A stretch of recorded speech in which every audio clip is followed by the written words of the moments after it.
So I'm going to be going kind of dark for tonight. My presentation is on the Grim Reaper. What and who he is actually a representation of the angel of death, or death itself. He usually wears a black cloak with a scythe and skeletal. He collects the souls by using his blade.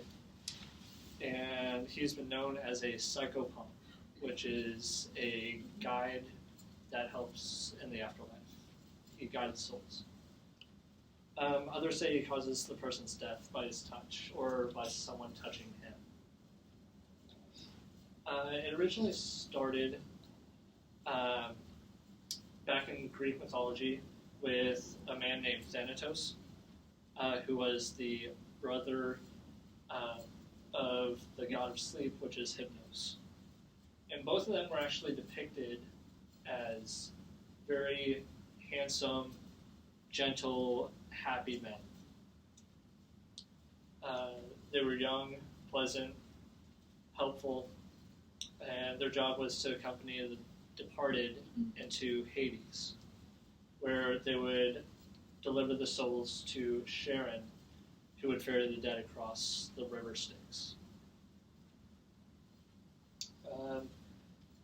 Later on, during the Black Plague, his persona changed into what the depiction is now.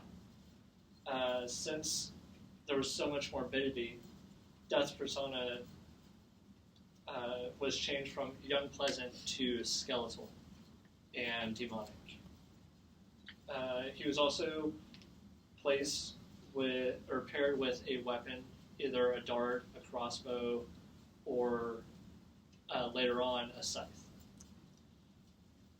Now, some of his symbols have a strong meaning to him. The skeletal representation shows the decay of earthly flesh. His black cloak is associated with the death or mourning, since black is the color of evil, generally.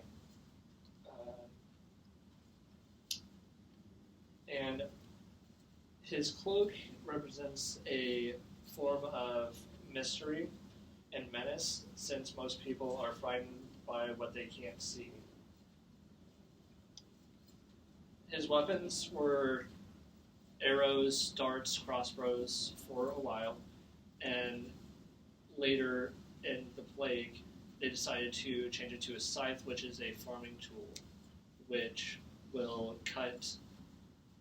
basically mow down anybody. And that's what the depiction of this picture was. It shows the scythe cutting down people during the plague. The hourglass represents our days are numbered, so that we're coming closer to death. And it shows that our time is slowly coming to an end.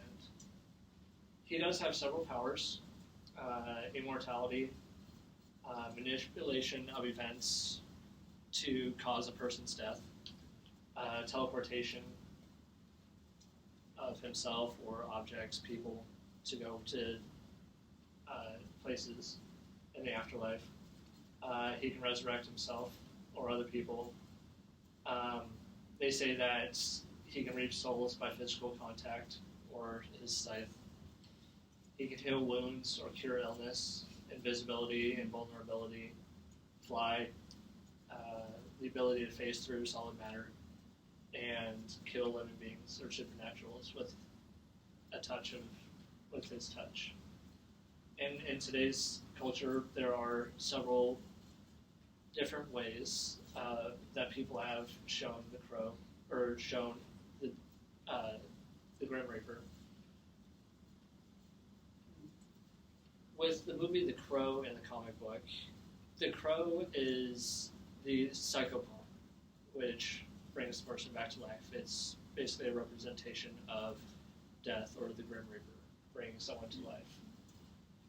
In Charles Dickens' The Christmas Carol, days, the Christmas of yet to come, is depicted as a cloaked figure, skeletal, who is showing Scrooge his death.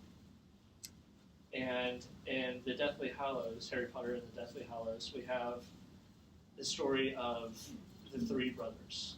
And that's actually also a continuing part of a story that was used previously called Cheating Death. It tells of a person trying to trick the Reaper into never, so that he may never die, by stealing his scythe and hiding away from the Grim Reaper. That is it. Questions on a very morbid